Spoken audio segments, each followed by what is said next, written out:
Hello दोस्तों, हमारे YouTube channel में आप सभी का स्वागत है। तो इस वीडियो में हम ट्राइडेंट लिमिटेड स्टॉक के ऊपर डिस्कस करने वाले हैं। देखो, आज के दिन बहुत ही ज़्यादा गिरावट हमें इस शेयर के अंदर देखने को मिल रही है और अभी जब मैं वीडियो बना रहा हूं तब यहां पर गिरावट की परसेंटेज की बात करें तो अप्रोक्स 6% हमें देखने को मिल रही है। बहुत ही ज़्यादा आज शेयर गिर चुकी है, बहुत ही ज़्यादा सेलिंग प्रेशर देखने को मिल रही है।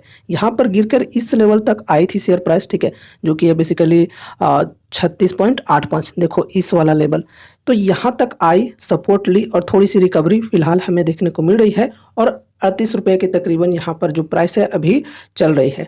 लेकिन अभी चूंकि पूरा दिन बाकी है तो मार्केट क्लोज होते होते देखते हैं गिरावट की ये जो परसेंटेज है ये और भी ज़्यादा बढ़ती है या फिर घटती है।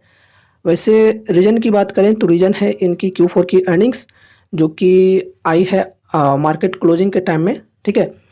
ये शायद सैटरडे को इनकी रिजल्ट आई थी और उस वक्त तो मार्केट क्लोज थी। आज ओपन हुई है कई दिनों के बाद, तो यहाँ पर रिजल्ट का असर हमें आज के दिन देखने को मिल रही है। तो देखो यहाँ पर रिजल्ट के ऊपर थोड़ा सा डिस्कस कर लेते हैं। देखो 7% से ग्रोथ हुई है यहाँ पर सेल्स के अंदर ईयर ऑन ईयर बेसिस पे 1573 करोड़ से बढ़कर 1682 करोड़ हो गई है। तो कुछ ज़्यादा यहाँ पर नहीं कहेंगे, सिर्फ 7% है। और क्योंकि छोटी कंपनी है तो छोटी कंपनियों से जनरली लोगों की एक्सपेक्टेशन होती है कि ग्रोथ बढ़िया परसेंटेज में आए, लेकिन यहाँ पर काफ़ी टाइम से ग्रोथ हो ही नहीं रही है कंपनी के अंदर, ठीक है। इस बार की भी बात करें तो 7% से ग्रो हुई है sales year on year basis पे। अगर हम क्वार्टर ऑन क्वार्टर बेसिस पे देखें तो यहाँ पर डिक्लाइन हुई है, 1835 करोड़ से घटकर 1682 करोड़ पर आ गई है। अगर हम एबिट की बात करें तो ये तो और ख़राब है, 23% से डिक्लाइन हुई है एबिट, 269 करोड़ से घटकर 205 करोड़ पर आ गई है ईयर ऑन ईयर बेसिस पे। क्वार्टर ऑन क्वार्टर बेसिस पे 263 करोड़ से घटकर 205 करोड़ पर आ गई है। इसके अलावा यहाँ पर अगर हम नेट प्रॉफिट एंड ईपीएस की बात करें तो इसके अंदर भी यहाँ पर हमें डिक्लाइन ही देखने को मिल रही है, काफ़ी ज़्यादा 56% से डिक्लाइन हुई है नेट प्रॉफिट कंपनी की, 131 करोड़ से घटकर 59 करोड़ पर आ गई है। फिर क्वार्टर ऑन क्वार्टर बेसिस पे देखें तो 109 करोड़ से घटकर 59 करोड़ पर आ गई है। एपीएस की बात करें तो यहाँ पर भी 56% की डिक्लाइन देखने को मिल रही है, 0.25 रुपीज़ से घटकर 0.11 हो चुकी है। फिर यहाँ पर क्वार्टर ऑन क्वार्टर बेसिस पे 0.21 से घटकर 0.11 हो चुकी है। तो रिजल्ट यहाँ पर काफ़ी कमज़ोर देखने को मिली है कंपनी की, इस वजह से काफ़ी ज़्यादा सेलिंग हो रही है कंपनी के अंदर, ठीक है। यहाँ पर अगर हम इनकी प्रॉफिट एंड लॉस स्टेटमेंट की बात करें तो देखो पर्सनली मुझे कुछ खास नहीं लगती है, क्योंकि यहाँ पर देखो काफ़ी ज़्यादा फ्लक्चुएट करते हुए देखने को मिलती है, ठीक है। यहाँ पर ये ईयरली वाइज है, 2013 से लेकर यहाँ पर मार्च 2024 तक है। तो यहाँ पर देखो सेल्स के अंदर अगर हम देखें तो यहाँ पर काफ़ी ज़्यादा फ्लक्चुएशन देखने को हमें मिल रही है, ठीक है। देख सकते हो यहाँ पर एक मिनट, देखो 3300 करोड़, फिर 3800, फिर 3700, फिर 3600, 46, 45, 52, फिर 47, फिर 45, फिर 69, फिर 63 और फिर 68। तो यहाँ पर देख सकते हो कि मतलब काफ़ी ज़्यादा फ्लक्चुएट करती है इनकी सेल्स, अप्स एंड डाउन्स काफ़ी ज़्यादा होती हैं। क्योंकि देखो ये जो कंपनी है ये काफ़ी ज़्यादा डिपेंडेंट है बाहर की कंट्रीज़ के ऊपर, ठीक है। इंडिया के मुकाबले में यहाँ पर बाहर की कंट्रीज से इनकी बिजनेस ज़्यादा चलती है, तो यहाँ पर उनके ऊपर काफ़ी ज़्यादा डिपेंडेंसी है। और ये जो कंपनी है ये टेक्सटाइल की सेक्टर में काम करती है, ठीक है। और यहाँ पर अगर हम नेट प्रॉफिट की बात करें तो नेट प्रॉफिट के अंदर भी देख लेते हैं कैसी है यहाँ पर, ठीक है। देखो एक समय में इनके अंदर रिटेल इन्वेस्टर्स काफ़ी ज़्यादा मतलब बुलिश थे, क्योंकि ये जो स्टॉक है काफ़ी बढ़िया तरीके से एक समय में ग्रो कर रही थी, तो लोग काफ़ी ज़्यादा बुलिश थे। अभी की बात करें तो अभी यहाँ पर बहुत ही ज़्यादा गिर चुकी है शेयर, अपने ऑल टाइम हाई से अप्रोक्स 45 टू 46% तक गिर चुकी है, ठीक है। यहाँ पर अगर नेट प्रॉफिट की बात करें तो देखो 49, 194, फिर 118, 242, 337, 266, 372, 340, 304, फिर यहाँ पर 834 हो गया, फिर यहाँ पर आधा हो गया 442 और फिर यहाँ पर इस बार 350 करोड़। तो यहाँ पर भी हमें यही चीज़ें देखने को मिल रही है, काफ़ी ज़्यादा फ्लक्चुएट करती हैं इनकी जो ये सेल्स ग्रोथ की बात करें या फिर नेट प्रॉफिट की बात करें, काफ़ी ज़्यादा फ्लक्चुएट करती हैं। साथ ही साथ ईपीएस भी देखो, इस प्रकार से हमें चीज़ें देखने को मिलती है। अगर यहाँ पर हम ओपीएम की परसेंटेज की बात करें तो यहाँ पर देखो 19%, 20% रहती थी, 18%, यहाँ पर 22% तक गई थी, लेकिन अब देखो 15-14% पर आ गई है फिलहाल की बात करें तो, ठीक है। तो ओपीएम भी कंपनी की घटते हुए हमें यहाँ पर देखने को मिल रही है। इसके अलावा यहाँ पर अगर हम compounded sales growth and profit growth की बात करें तो इसके अंदर भी कुछ खास देखने को हमें नहीं मिल रही है। जैसे कि हमारी एक्सपेक्टेशन होती है छोटी कंपनियों से कि हमें डबल डिजिट की तो ग्रोथ देखने को मिलनी ही चाहिए कंपनी के अंदर, लेकिन यहाँ पर देख सकते हो सिंगल डिजिट है, ऊपर से माइनस में भी है। तो यहाँ पर जैसे अगर हम देखें कंपाउंडेड सेल्स ग्रोथ तो 10 साल में देखो 6%, 5 साल में 5% और 3 साल में 15%, फिर टीटीएम में 8%। तो कुछ खास यहाँ पर कंपाउंडेड सेल्स ग्रोथ के अंदर हमें देखने को नहीं मिल रही है। प्रॉफिट ग्रोथ की बात करें तो यहाँ पर भी देख सकते हो 6%, -1, फिर 2% और इस बार टीटीएम में देखो यहाँ पर -21% है। लेकिन यहाँ पर स्टॉक प्राइस CAGR की बात करें तो यहाँ पर देखो बढ़िया है, डबल डिजिट में है। साथ ही साथ परसेंटेज वाइज भी देखें तो यहाँ पर अच्छी परसेंटेज में देखने को मिल रही है, 36%, 45%, इस प्रकार से 34, 18 देखने को यहाँ पर बहुत ही बढ़िया है। लेकिन ये स्टॉक प्राइस CAGR है, भले ही कंपनी उतनी अच्छी तरह से ग्रो नहीं कर रही है, लेकिन यहाँ पर देख सकते हो कितने बढ़िया CAGR से स्टॉक का प्राइस बढ़ा है।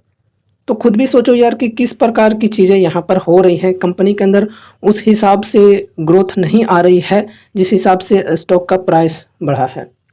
देख सकते हो 10 साल में 36% की CAGR से स्टॉक का प्राइस बढ़ा है। बाकी यहाँ पर अगर हम रिटर्न ऑन इक्विटी की बात करें तो ये भी कुछ खास नहीं है, एवरेज ही कहेंगे, डबल डिजिट में तो है लेकिन परसेंटेज ज़्यादा नहीं देखने को मिल रही है। हमारी देखो एक्सपेक्टेशन होती है कि अगर हम स्मॉल कैप कंपनी में रिस्क ले रहे हैं तो उसके बदले में रिवॉर्ड भी अच्छी मिलनी चाहिए, ठीक है, अच्छे परसेंटेज में कंपनी के अंदर ग्रोथ होनी चाहिए, वरना ऐसा रिस्क लेने का फ़ायदा ही क्या भाई। इससे बेटर हम कोई लार्ज कैप कंपनी ले लेंगे तो उनमें बढ़िया हमें इस प्रकार से देखने को मिल जाएंगी ग्रोथ, ठीक है। तो हम लार्ज कैप में अपना रिस्क भी कम कर लेंगे, साथ ही साथ रिटर्न्स भी इनके लगभग में ले लेंगे, ठीक है। तो इसलिए यहाँ पर इन चीज़ों को समझनी चाहिए। उसके बाद यहाँ पर अगर हम बैलेंस शीट की बात करें तो देखो बैलेंस शीट ठीक है, मैं गलत नहीं बोलूँगा, जो रियलिटी है वो मैं आपके साथ शेयर करता हूँ। तो देखो यहाँ पर अगर हम कैश रिज़र्व की बात करें तो कंपनी की जो कैश रिज़र्व है ये हमें इंक्रीज होते हुए देखने को मिल रही है। देखो यहाँ पर 395, 574, 947, 1900, 2200, फिर 2200, 2400, 2500, 2800, 3300, 3600, 3800। तो बढ़िया यहाँ पर ग्रोथ हुई है कैश रिज़र्व के अंदर। इसके अलावा यहाँ पर अगर हम बोरोइंग्स की बात करें तो बोरोइंग्स देख लेते हैं यहाँ पर, ठीक है, ये रहा बोरोइंग्स। तो यहाँ पर फर्स्ट ऑफ ऑल अगर हम देखें कैश रिजर्व के मुकाबले में बोरोइंग्स कैसी है तो यहाँ पर देखो 3806 करोड़ की कैश रिजर्व है कंपनी के पास, ये मार्च 24 के अकॉर्डिंग है, ठीक है। लेकिन बोरोइंग्स देखें तो यहाँ पर इसके मुकाबले में काफ़ी कम है, जो कि अच्छी बात है, 2126 करोड़। लेकिन यहाँ पर देखो बोरोइंग्स पिछले बार के मुकाबले में बढ़े हैं इस बार कंपनी के अंदर। एंड इसके अलावा यहाँ पर अगर हम कंपनी की टोटल एसेट्स की बात करें तो यहाँ पर देखो एसेट्स भी ठीक ठाक तरीके से बढ़ रही है, यहाँ पर देख सकते हो, और अभी फ़िलहाल बढ़कर हो चुकी है 7563 करोड़ पर, जो कि पिछले बार 6829 करोड़ थी, उससे पहले 6400 करोड़, 5700 थी। तो यहाँ पर एसेट्स बढ़ रहे हैं, चलो एक ये भी पॉजिटिव बात हो सकती है, ठीक है। लेकिन अगर मैं पर्सनली अपनी बताऊं तो यार मुझे इस सेक्टर में कुछ खास इंटरेस्ट नहीं है। अगर आपको इंटरेस्ट है तो आप अपने हिसाब से सोच सकते हो, अपनी रिसर्च अपनी स्टडी के हिसाब से। बाकी सेक्टर्स काफ़ी ज़्यादा हैं, इतने ज़्यादा सेक्टर्स हैं फ्यूचर के, उतने पैसे भी नहीं हैं इन्वेस्ट करने के लिए, ठीक है। अब यहाँ पर अगर हम चार्ट के ऊपर डिस्कस करें तो अभी अगर हम देखें मतलब ऑल टाइम हाई से तो लगभग यहाँ पर 45-46% तक गिर चुकी है, ठीक है। देखो इसको ऑल टाइम हाई मत समझना, ऑल टाइम हाई का जो प्राइस है वो अप्रोक्स 70 रुपये का है, ठीक है, अप्रोक्स 70 रुपये का है।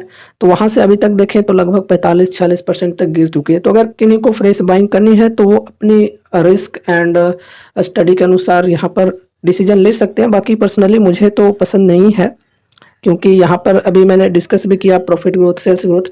बाकी आगे चलकर अगर ठीक हो जाती है चीज़ें तो फिर मैं सोचूंगा, अगर नेक्स्ट कुछ क्वार्टर्स में इनकी जो परफॉर्मेंस है वो सुधरते हुए देखने को मिलती है तो फिर यहाँ पर मैं सोचूंगा कि चलो ठीक है आगे ग्रो कर सकती है, रिस्क लेते हैं।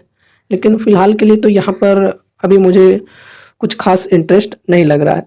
बाकी यहाँ पर देखें तो आज गैप डाउन खुली शेयर, ठीक है, और गिरकर इस प्राइस पर आई, सपोर्ट ली यहाँ पर एंड यहाँ से रिकवरी आई है। अगर हम ओपन प्राइस की बात करें तो ओपन हुई थी 37.2 रुपये के प्राइस पर, वहाँ से हाई लगाई और गई 38.3 रुपये के प्राइस तक, फिर वहाँ से गिरकर आई 36.8 तक, ठीक है, जो कि ये वाला लेवल है, और वहाँ से थोड़ी सी रिकवरी फिलहाल आ गई है। तो यहाँ पर जो गिरावट है थोड़ी सी कम देखने को मिल रही है, लेकिन मार्केट क्लोज होते होते कहीं भी जा सकती है।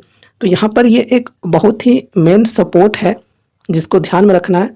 अगर यहाँ से और भी ज़्यादा गिरावट आती है तो फिर नेक्स्ट लेवल यहाँ पर होगा ये 35 रुपये का, ठीक है, यहाँ तक गिरकर आने के चांसेज हो सकते हैं। और अगर यहाँ से तेज़ी आती है तो फिर ये होगा रेजिस्टेंस 39.8 रुपये का, ठीक है। लेकिन अभी यहाँ तक जाने के चांसेस काफ़ी कम है, क्योंकि रिजल्ट का यहाँ पर प्रकोप देखने को हमें मिल रहा है शेयर प्राइस के अंदर। तो अभी यहाँ तक की बात करें या फिर इससे ऊपर की बात करें तो चांसेज कम लग रहे हैं, ठीक है। बाकी बीच में कुछ अच्छी न्यूज़ आ जाती है तो फिर हम मान सकते हैं कि यहाँ पर तेज़ी आए, लेकिन अभी की बात करें फिलहाल तो यहाँ पर बेयरिश हमें देखने को मिल रही है मोमेंट। ये रही हमारी आज की वीडियो ट्राइडेंट लिमिटेड स्टॉक के ऊपर। उम्मीद है कि आपको इस वीडियो के माध्यम से कुछ यूजफुल इन्फॉर्मेशंस मिले होंगे।